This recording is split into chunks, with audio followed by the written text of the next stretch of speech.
Welcome to Read Just World Literature. This is Lesson 30, and we're discussing the final act of Cyrano de Bergerac. So we've got, basically we have now come 15 years into the future. Remember last time we left them on the battlefield and Christian dies. And so Act 5 is 15 years later. And now, at this point, Roxanne is in the convent. We see that many come to see her. Now, she's in the convent. Why? Because she has dedicated herself to love one man forever. The man she dedicated herself to love was Christian, was her true love, and he is dead, and she will not love another. This is her choice, okay? Her true love is dead. So she confines herself to the convent, and she has many friends that come to visit her on a consistent basis. Okay, and many friends, among them Cyrano, comes each week. Others, we see Librettus there, we say Ragueneau is there, but Cyrano is there, and so is de Guiche. De Guiche has come to visit. Now that's interesting, you see, because at this point, we'll get into it more, but de Guiche had just this physical love at the beginning, coveting her. Okay. But now she's no longer, quote unquote, available for that, and yet he continues to come, showing that his friendship has matured over the years. So we'll come back to de Guiche and look at him a little bit more later. Right now, we're just really focusing on the plot. So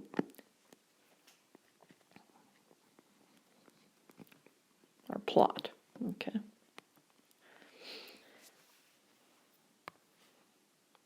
We talked about Cyrano coming. Cyrano comes every Saturday for the last 10 years, ever since Roxanne had come to live with the ladies at the convent. And the sisters make this comment. This is a quote on 159 in my book, which is the Barnes & Noble small gray edition. And the sisters say, "He alone, since she took her abode in our cloister, has art to dispel her never-lessening sorrow." Okay, so she has been in deep grief all this time for 10 years. Isn't that interesting? Never lessening. That's actually an interesting comment because usually our grief does lessen over time. But she's holding this very deep grief. We could evaluate that in many different ways. I'll leave that to you to think about. Deep grief that does not lessen, but can be temporarily consoled by Cyrano. So you might ask yourself, what does it take to be able to console somebody else in their grief? Have you ever thought about that? What kinds of qualities? What kind of empathy? What kind of understanding of that person's soul does it take? Okay. The second thing we learn in this first scene is that Cyrano at this stage of the game is a very poor man, but he's too proud to be helped or to accept help from others. Now think back all the way to Act 1. Is that what you would expect? Isn't this the same man who threw all his income away? And when he was offered by the girl that has the sweetmeat cart, offered a meal, he only takes a little bit. Remember that? Just a grape, okay. Just a sip of water and 1/2 a macaroon. Remember that? So this seems like the same man, doesn't it? Now, meanwhile, what we learn about de Guiche, not only does he visit her, but it's not every Saturday. at a dependable time, but when he can, he does come to visit. So he is showing himself a true friend at this point, but he's also a very important man in society. So while Cyrano has de-escalated in his importance in society and become kind of private, De Guiche has become an important man. And as the scene opens, De Guiche and her are walking in the garden. Okay, so that's scene 1. Now in scene 2, we have De Guiche having this conversation with Roxane, and then Lebret and Ragueneau appear on the scene. So first off, let's talk about De Guiche. He asks this question on page 160. He says, "Have you forgiven me?" And then he looks and asks, "Is his last letter, always against your heart?" What's he asking? Are you still as deeply in love with Christiane as you were the day you guys first married? He acknowledges that he was wrong. He was wrong in the past to try to force her affections, but he has repented since. So sometimes we will look at a person or find a person who seems very worldly, and yet over time they grow in their understanding, in their sensitivity. Life mellows them. It teaches them lessons, and it can always teach us lessons if our hearts are open to that. Now, is everybody mellowed and more thoughtful as life goes on, as their lives unfold? Do you think that's true? And I would say no. I certainly know people who get more and more bitter, more and more narrow, more and more angry and self-absorbed as they age. But the point is, life can train us. Life can cause us to learn lessons that make us a better person. And De Guiche has learned these lessons. So remember, we talk about that idea of static character versus dynamic character. And you would have to conclude from Act 5, a little bit in Act 4, think back to Act 4, that's the turning point in De Guiche. De Guiche is still, in many ways, a worldly man. We'll talk about why we think that before this scene is out, okay? But he shifted in Act 4 because he was willing to stay in the line of fire and in the most dangerous hot spot of the battlefield so that he could protect her. First unselfish act we'd seen out of him in the entire play, is so much so that Cyrano pauses to recognize it and toasts him. Remember that? And then they invite him to partake of the feast with them. So that was truly a real change. All right. Now, let's go ahead and write down a few notes here. Continue. And the second thing I'd like to point out, we'll come back to De Guiche in a minute. I'll take these things in order as they unfold for us in the scene. But Lebret lets us know a little about Cyrano, and he says he's always writing. This is what he's doing now. We would consider it kind of a middle-aged person, but he's an older man in this scene, in the scenario, in this setting. And he is always making new enemies. So again, this is spoken about Cyrano. Lebret fears for Cyrano. He says he's filled with loneliness, and want and winter are creeping upon him more than the aggression of man. Let me go to that. That's on page 161. Go ahead and turn to your book. So Roxane is speaking to De Guiche about Cyrano, and that he still continues to come faithfully every week, acts like a gazette, gives her all the news. And then Lebret comes walking in, and she says, "How does your friend?" Lebret says, "Ill." The Duke, who would be De Guiche now, "Oh, he exaggerated," says Roxane. All is come to pass. Now, Lebray says, no, I did not exaggerate. Listen to this. This is the quote I wanted to look for here. All has come to pass as I foretold. Neglect, poverty, his writings ever breeding him new enemies. Fraud he attacks in every embodiment.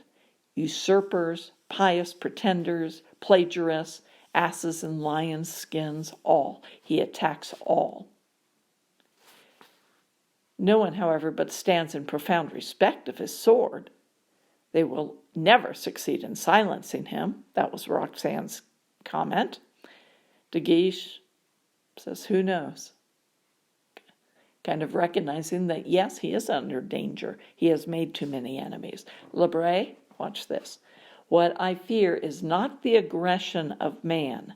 What I fear is loneliness and want and winter creeping upon him, like stealthy wolves in his miserable attic. They are the insidious foes that will have him by the throat at last. Every day he tightens his belt by an eyelet. What's that signify? Signifies he doesn't have enough food. Okay, he's getting thinner and thinner. His poor great nose is pinched. Again, reference to thinness in his face. Why would he be thinner and thinner if he's lacking in food? Okay, he has want. That means there's not the necessities of life. And turn the sallow of old ivory. So the coloring in his skin does not look good anymore. He's becoming very old.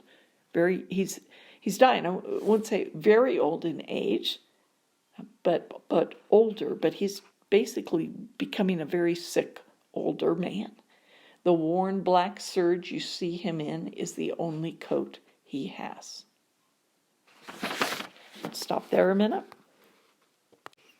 So, he fears for Cyrano. Why? Because he's still making many enemies through his writings. These are people that are offended by him because he still stands up. He has this high personal code of ethics. We understand that. But he doesn't view that. We've seen that throughout the play. He doesn't view it as just his personal code of ethics, does he? Which he has no reason to fear it as just personal. He says, this is the way a man ought to be. Look at the things he talks about. Okay. He should not have fraud. He should not be an usurper, somebody who steals away power, authority, influence from another, a pretender, a pious pretender, pretending to be noble, pretending to be holy, pretending to be righteous, but not truly so. He should not be a plagiarist, somebody who steals another man's work or another man's honor and claims it as his own. So he is attacking everything false that he sees in the world around him. Now, it's almost like a prophet's voice. Now, have we seen that from the beginning? That part of Cyrano is what we've seen always reflected. What's his key quality? Integrity.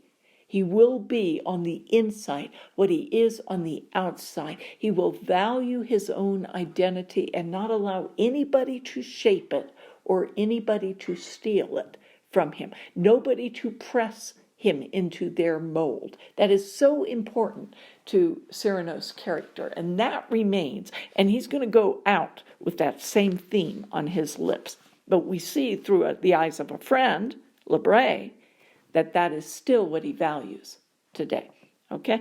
But more than those enemies, Lebray says, those aren't the ones I fear. These are the ones I fear. These are the enemies that will do him in. Poverty, his poor health, his lack of food, lack of having his simple needs met, his loneliness. He braces himself, one against all. No, he still has Lebray by his side. He still has these faithful friends. He still has Roxanne. But generally, he lives a life alone.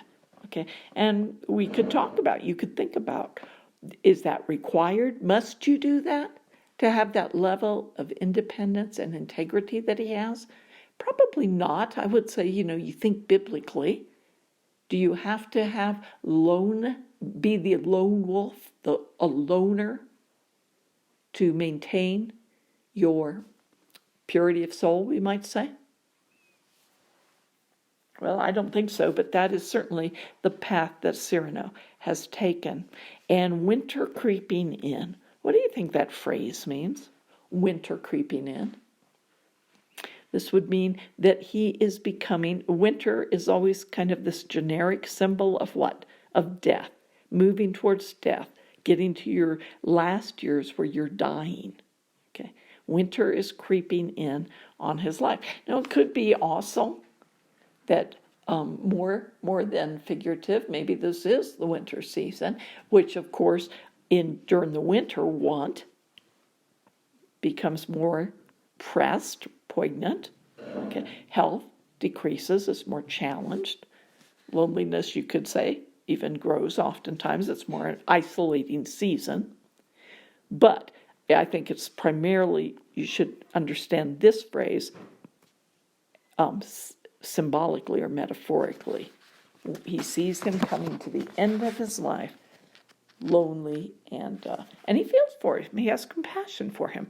Now, this goes to de Guiche's comment, and this is a wonderful comment, again on page 162, right after Lebray is expressing his concern for his friend. De Guiche says, don't pity him too much. Isn't that interesting? Let's look at it. He says, nevertheless, do not pity him too much. And Lebray's a little indignant. He goes on, do not pity him too much. He signed no bonds with the world. He has lived free in his thought as in his actions. Of course, this is what Cyrano represents, that internal freedom. Remember when de Guiche himself had offered to be his patron? And Cyrano refused? Why? He would not give up that freedom. Okay. Now go on down on the same page, 162, about midway down. He explains it a little further. He says, yes, sometimes I envy him. Would you have ever thought to hear those words from de Guiche? You see, when a man has succeeded too well in life, he is not unlikely to feel, dear me, without having committed any very serious wrong, a multitudinous disgust of himself, the sum of which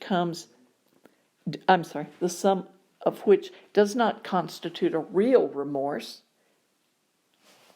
but an obscure uneasiness and a ducal mantle, while it sweeps up the stairs of greatness, may trail in its furry lining, a rustling of sere illusions and regrets. As when you slowly climb toward those doors, your black gown trails the withered leaves. Again, this withered leaves imagery, same idea as winter. Okay, and it is winter. In actuality, we see this, it's late fall and all the leaves are falling. And this is a setting purposely chosen by the author to represent, we're at the end of the story, we're at the end of their lives. They're all old, sadder, older, wiser. Okay, so what is de Guiche saying here? So he envies Cyrano because he, meaning Cyrano, has maintained his freedom from the pressure of others, while de Guiche himself has compromised. Now notice, this is a reflective, vulnerable moment. But even in the midst of it, de Guiche says, no, not to form any real repentance, but there are moments of regret, moments of self-reflectiveness, where he recognizes that he has committed a sum of little, right? It says, I don't misunderstand me. There's no real remorse over my life, but there's uneasiness. There's having committed dear me, without having committed any very serious wrong, there's a multitudinous disgust of himself. He looks back and he has small regrets of compromise, but no serious repentance. Isn't that interesting? Well, what does that tell me? It tells me he does value success, the applause of others, importance, power. Small regrets of compromise, but no repentance. So it's not enough.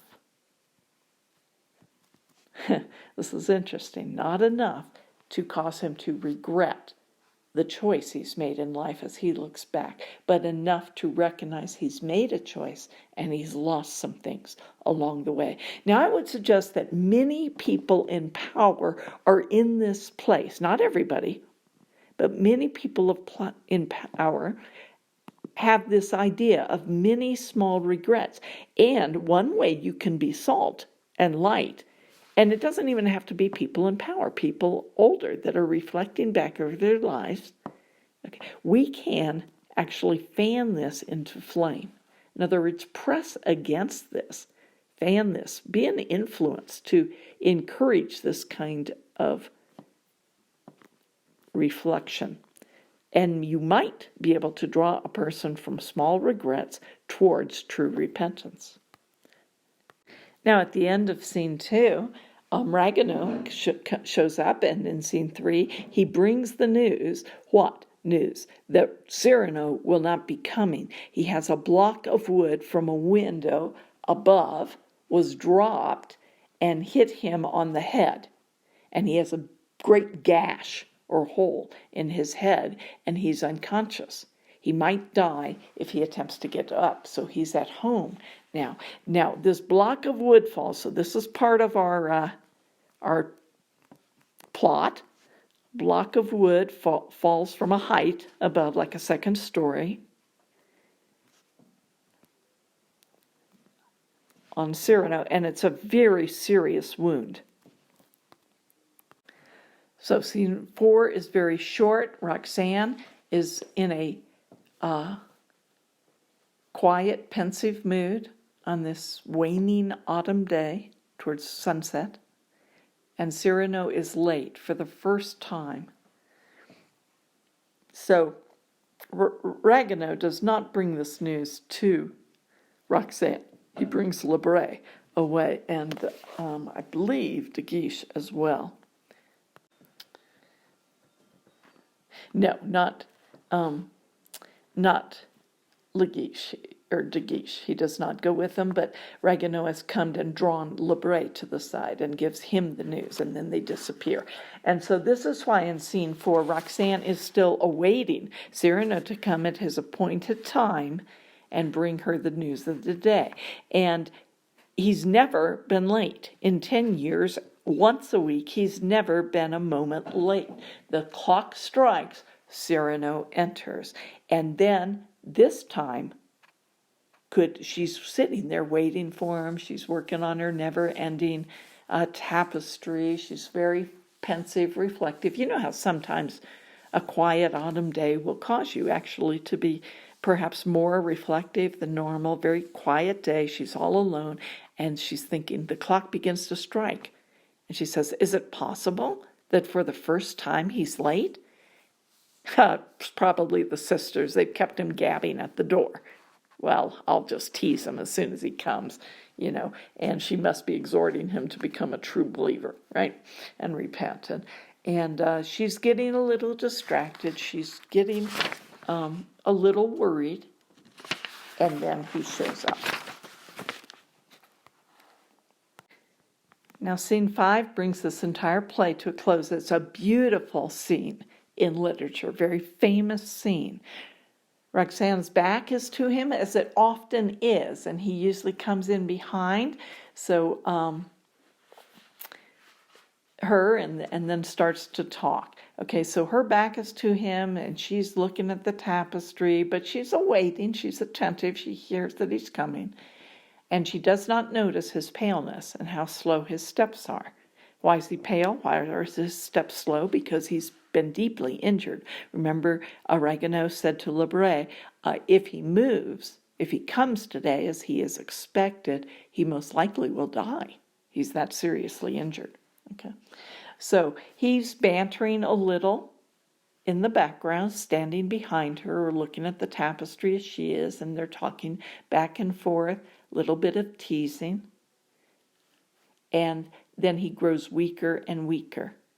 And Roxanne notices the pause in his voice, and she turns and looks at him, and she's alarmed as soon as she sees him, how pale he looks, how weak he looks. She realizes he can hardly stand. But he assures her, it's nothing, just that old wound from Arras. Arras was the battlefield, just that old wound acting up again. Again, there's the that side of Cyrano, that bravado, that strength that will not relate to others in weakness. And then, I love this line. She says, each one of us has his wound. I too have mine, never to heal. Remember these beautiful short phrases that Rostand is very famous for. He's very touching in the way he writes that way. Now, what's the wound? Of course, hers is the heart wound, having lost her love and her husband on the battlefield. So let me write that here. Beautiful line. Now, can I tell you something? You maybe realize this already, and maybe you don't. But this is a true statement. Each one of us has his own wound, maybe more than one. This is one of the things that brings in our common humanity. We all have our wounds. Do you recognize that? Some wounds to the person who's hears the story, some wounds seem huge. Some wounds may seem more trivial on the outside, but are huge on the inside. Some wounds, what wounds me might not be your wound. Your wound might not be my wound. You can stick us in the same circumstance, and we might carry away a different wound. Okay? It doesn't matter, but all have a wound, or more than one wound. And this is, I think, an important thing to understand about life. Not only for yourself, so that when a wound comes, you don't have that temptation, as you do often when you're young, to think, what in the world's wrong with me? Why did this ever happen to me? You're not in total disillusionment. Realize that all will have a wound. It also helps us to share and be compassionate with one another. To understand that each one of us, carries a somewhat broken heart. Right? Now,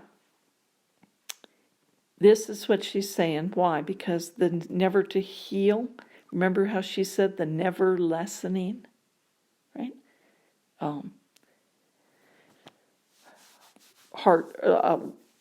Sorrow that she bears in scene 1. Okay, there it is. It's not decreasing. Hers is not decreasing. Now, to say that we all have a wound does not mean that every wound is unhealable or will not be healed in our hearts. That's not the same thing. Okay, the wounds can be healed. Okay, and I would say a great aspect of that is learning to look to the Lord and let Him be the mender of the heart, which is a role He does so very, very well. Well, Cyrano asks, he talks about the letter that she has all the time next in a little packet next to her heart. She wears it like a necklace. Okay. And he says, may I read it? You told me that one day you'd let me read it. Of course, Cyrano is asking now why, because Cyrano knows he is dying. Cyrano knows that this will be the last time he ever sees her. So he begins to read it aloud. And she says, as she's listening to him, and he's looking kind of out, he's not really looking at the letter because he knows it by heart. But he wants to say it to her. It's expressing his love. And he wants to say it with his words. And so she's paused and she's thinking, Wait, I know that voice. This isn't the first time I've heard that voice in the waning evening. It was actually, in the nighttime at the balcony before she comes down and goes to listen to the speech right across the street.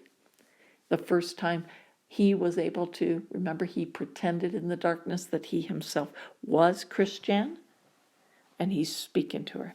And she recognizes that voice. It all comes back. That whole scene comes back to her. And she then stands up and comes quietly behind him and realizes that it's too dark to be reading this letter, that he's not reading it. It was him all those years ago. Let's turn to page 170 in your book.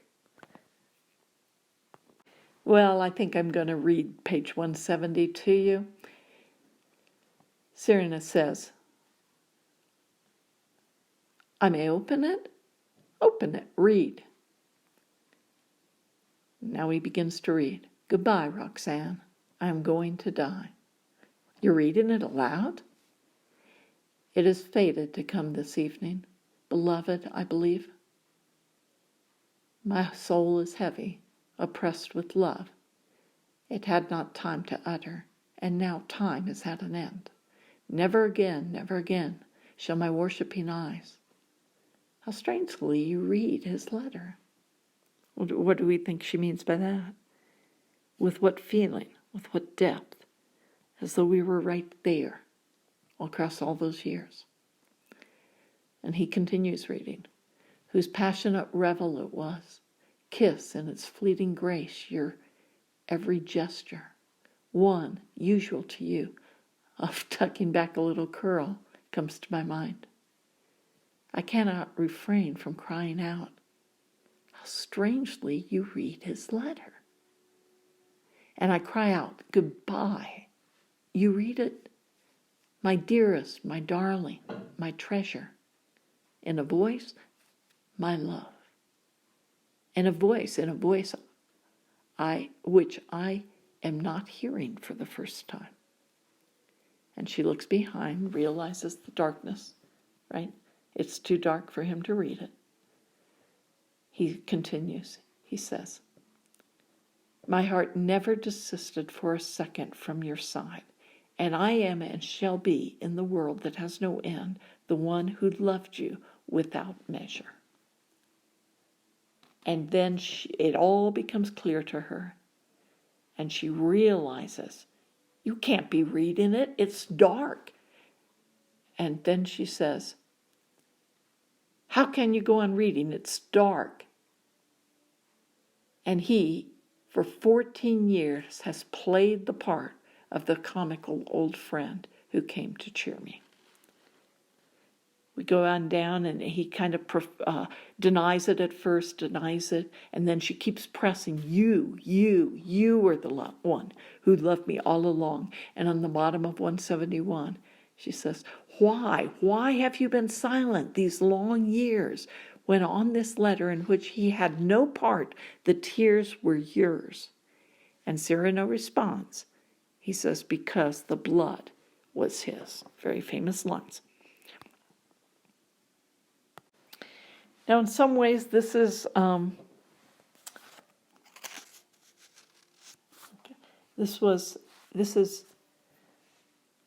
very sad moment in the play, okay, because it is a deception. This story could have gone so differently after Christian had died, okay, and a few years had gone by. Cyrano might have chosen to reveal this, but then at that point he would have felt what? It was dishonorable. Now, because Christian was not there could be no choice between them. What a painful deception lies underneath this story. This is very sad. Okay, so we understand his reaction. We understand her reaction. This, in many ways, is an offense. It's sad. She's sympathetic. But on the other hand, her life could have been so different. Her story could have been so different Had he been honest? Had they both been honest? Really, a great lesson in, isn't this interesting? What is the thing that Cyrano values most about character is integrity. And what is the one thing in actuality he gave up? Was his integrity here, where it counted really the most. Well, we are going to have to finish this. We do have one more scene here, and there's no way I can get it on this tape, so we will do a part 2.